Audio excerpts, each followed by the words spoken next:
Hey everyone, welcome back to the English Playbook. I'm David. And I'm Sarah, and wow, do we have an interesting episode for you today. Oh, yes, we're diving into something that literally everyone does, but nobody really talks about. Talking to yourself. Exactly. And not just that, we're going to explore some pretty spicy English slang that you'll hear in everyday conversations, movies, and TV shows. And we've got this hilariously awkward dialogue about a guy on a first date who was absolutely losing his mind internally. Oh man, I felt so bad for this guy. Have you ever been on a date where you're just overthinking everything? Are you kidding? Every first date ever. You're sitting there like, did I just say something stupid? Why did I laugh like that? Is there food in my teeth? Exactly. That inner voice just won't shut up. And today we're going to learn how to express all of that in natural, authentic English. So, whether you're an intermediate or advanced English learner, this episode is packed with slang, idioms, and real world expressions that you won't find in textbooks. All right, let's get into it. Miss, your salad? Looks good. I'm positively famished. And for you, sir? Thank you. Enjoy. Thank you. I can't believe she's on a date with me. I'm so lucky. I must be the luckiest guy in the world. I want to scream at the top of my lungs. I'm the luckiest dude in the world. Oh, shut up. Don't be such a dumbass. She's so hot. Wait, I can't say that. That's sexist. She's so hot, she's making me sexist. Oh my God, I'm such a tool. Okay, get it together. Oh, she's eating salad. All right, I have a salad. Oh, crap. Which fork do I use? Damn it. She's gonna think I'm a... What the hell are all these forks for? Which one did she use? Okay, chill. Be cool, be cool. Just take a fork, eat your salad. Sorry, what were you saying? You're eating my salad. Oh, yes, it's delicious. Oh, man, that was painful to listen to. Right? The poor guy. He's panicking about everything. The forks, what to say, whether he's being offensive. And then at the end, she's literally eating his salad. He was so distracted by his own thoughts that he didn't even notice. Classic. All right, so that's the dialogue. We'll break it down in detail, but first, let's talk about some of the slang. Okay, so this is where things get interesting. The dialogue is full of slang words that you absolutely need to know if you want to understand casual English. These are words you'll hear in movies, TV shows, and among friends. They're informal, some are a bit rude, but they're incredibly common. Right, so our first word is dumbass. D-U-M-B-A-S-S. Now, this is not a polite word. No, definitely not. You wouldn't say this in a professional setting or to someone you just met. But what does it mean? A dumbass is someone who does really stupid things. It's harsher than just saying someone is silly or foolish. Right, so imagine your friend forgets to set his alarm and misses an important job interview. You might say, "You're such a dumbass, how could you forget?" Exactly. It's calling someone out for doing something really dumb. But here's the key difference. A dumbass isn't necessarily stupid in terms of intelligence, they just make stupid decisions or do foolish things. Perfect explanation. So if someone plans a bank robbery but forgets to bring the gun, they're a dumbass. That's a very specific example, Sarah. Hey, I'm just making it memorable. Now, our next word is similar. Tool. Tool. Now, this is really interesting because normally a tool is something useful, right? Like a hammer or a screwdriver. Right, but as slang, calling someone a tool means they're useless. It's kind of ironic. Exactly. If someone is a tool, they're good for nothing. They're ineffective, incompetent, or just generally unhelpful. So in our dialogue, the guy calls himself a tool because he feels like he's being useless and awkward on this date. Can we give some more examples? Sure. My coworker's such a tool. He never helps with group projects and takes credit for everyone else's work. Or, "I can't believe I locked my keys in the car. I'm such a tool." Perfect. Now let's look at another word that's a bit less offensive but still means someone is not very smart. That word is simply a followed by a word we can't say on this podcast, but it's a common slang term that starts with an A. We'll keep it clean here on the English Playbook, but basically, this term means someone who is unintelligent or annoying. Right, it's less offensive than dumbass, but still not polite. You'd use it with close friends. Now let's move on to some phrases that are actually helpful because not all of our slang today is negative. Good point. Let's talk about chill. Chill, Chill. This is such a useful word. It means to relax, to calm down. If someone is getting too worked up or anxious, you can tell them, hey, chill. Right. Chill out. Everything's going to be fine. But here's something interesting about chill. It has multiple meanings in modern English. Oh, yeah. You can also say, I'm chillin', which means you're just relaxing or hanging out. For example, what are you doing tonight? Nothing much, just chilling at home. Or, wanna come chill with us, which means wanna come hang with us? And here's a pronunciation tip. When you use chilling in this casual way, you usually drop the G sound. So it's not chilling with a hard G, it's chillin'. We're just chilling at Sarah's place. Exactly. Now we have another temperature-related phrase, be cool. Be cool. This also means to relax or calm down. You'll often hear these two together. Chill, be cool, be cool. It's like you're telling yourself or someone else to lower their emotional temperature, to not get so heated or anxious. Great way to put it. In the dialogue, the guy keeps telling himself, chill, be cool, because he's panicking internally. Right, he's trying to calm himself down. All right, so we've covered dumbass, tool, chill, and be cool. These are all super common in everyday English. You'll hear them constantly in movies and TV shows.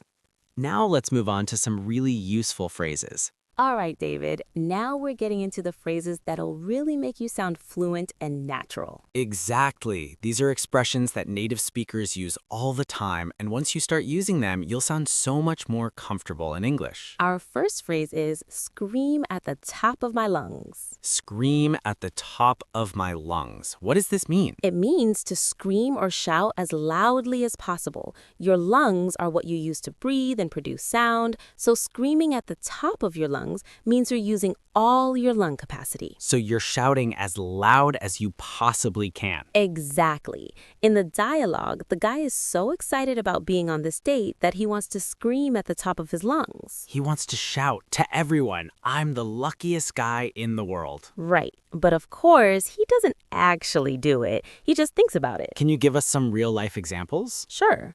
The concert was so loud that I had to scream at the top of my lungs just so my friend could hear me. Or when I found out I got into my dream university, I screamed at the top of my lungs. Perfect. It's all about expressing extreme emotion or needing to be heard over noise. All right, next phrase. Get it together. Get it together. This is such a useful phrase. It means to calm down, organize your thoughts, control your emotions, or start acting responsibly. Right. So if someone is panicking or being overly emotional, you might say, hey, get it together. It's like telling someone to pull themselves together, to compose themselves. In the dialogue, the guy tells himself, get it together, because he's freaking out internally and needs to calm down. Exactly. Can we look at different contexts? Sure. You might say to a friend who's nervous before a presentation, you've prepared for this. Get it together. You're going to do great. Or imagine a friend who's always late, always disorganized, always making excuses. You might say, you need to get it together and start being more responsible. Yes. It can be about emotions or about behavior and responsibility. Great distinction. Now, let's talk about a phrase that you'll hear all the time in American English. Oh, I know which one you mean. What the hell? What the hell? This is super, super common. But we should warn our listeners, this phrase contains a mild curse word, so it's not appropriate in formal or professional situations. Right. You wouldn't say this in a job interview or to your boss. But with friends, in casual conversations, in movies and TV shows, you'll hear it constantly. So what does it mean? It's basically a way to emphasize a question. It shows confusion, frustration, surprise, surprise or anger. Instead of just saying, what? You say, what the hell, to show you're really confused or shocked. In the dialogue, the guy looks at all the forks and thinks, what the hell are all these forks for? He's confused and frustrated. There are too many forks and he doesn't know which one to use. Classic fancy restaurant problem. Now here's what makes this phrase so versatile. You can use it with other question words too. Right. Not just what, but also who, where, when, why, and how. Let's give some examples. Sarah, can you do a few? Sure. Where the hell are my keys? I've looked everywhere. Or, how the hell did you do that? That was amazing. Sarah, when the hell are you going to clean your room? It's been 3 weeks. David, who the hell ate my leftover pizza? I was saving that. Sarah. These are very realistic examples. Right? This is how people actually talk. And notice how in each case, the hell adds emphasis and emotion. Exactly. It makes the question stronger and shows you're feeling some kind of intense emotion about it. One more thing to mention. This phrase is more common in American English than British English. Good point. British speakers might say, what on earth, instead, which is more polite. All right, last phrase for this section. Oh, crap. Oh, crap. C-R-A-P. So crap is a mild curse word that basically means, well, waste material. Yes, we're keeping it family-friendly here, but as an expression, oh crap means oh no. Right. It's what you say when something goes wrong or when you realize you made a mistake. Right. But crap is much milder than some other words English speakers use in this situation. There are stronger versions that we won't mention on this podcast, but crap is pretty acceptable in most casual situations. Right. You probably wouldn't say it in front of your grandmother or in a business meeting, but among friends, totally fine. In the dialogue, the guy says, oh crap, when he realizes he doesn't know which fork to use. He's panicking. Let's give some more examples. Oh crap, I forgot to submit my assignment. It was due today. Oh crap, I think I left my phone in the taxi. Oh crap, I double booked myself. I have 2 meetings at the same time. See how natural these sound? This is exactly how people talk. All right, so those are our main phrases. Scream at the top of my lungs, get it together, what the hell, and oh crap. Super useful, super common, and they'll make you sound much more natural. Okay, now let's go back to the dialogue and really break down what's happening psychologically. Oh yes, because this is a perfect example of what psychologists call negative self-talk.